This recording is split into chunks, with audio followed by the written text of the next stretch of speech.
Ikaw ba si Pen? Yung taga Cebu na bobo? Tangina mo, Jason Gainsa, di mo kami maluloko. Gusto nyo ba ikwento ko sa inyo kung gaano katalino to si Dong? Nung battle niya kay Guryong Tala, sinamon niya si Gio Ong.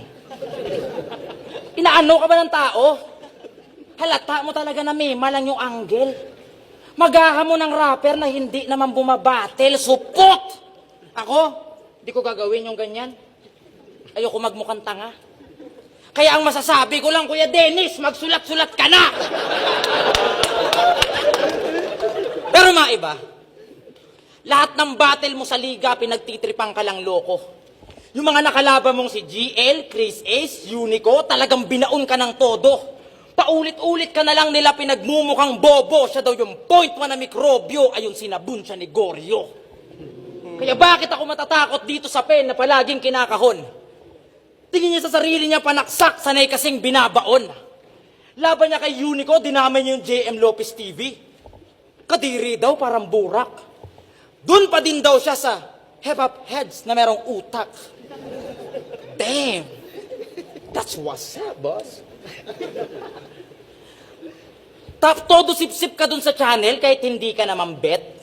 Tapos naglabas yung hip-hop heads ng Rookie of the Year, tapos hindi ka binanggit. Sakit! Grabe ka naman, hip-hop heads! Hindi mo sinama tong adorable person.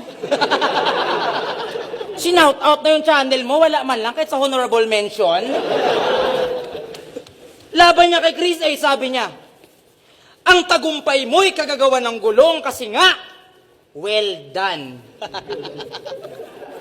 Kagagawa ng gulong, well done. Pinilit i-connecta yung bars parang welding.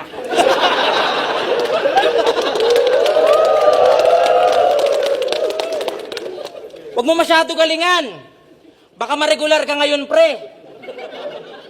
Nagpapauso ka ng bagong meta. Anong tawag dyan? Wordplay? Kaya di makakaisa tong Pen. Ngayon ako inabot ng saltek. Ang parusa, pasok sa drum. Tapos buhusan ng antek. Pagkatapos ko to sipain, panigurado na talsek. At mukhang ikaw ang una magbibigay ng panalo kay Lil Wayne.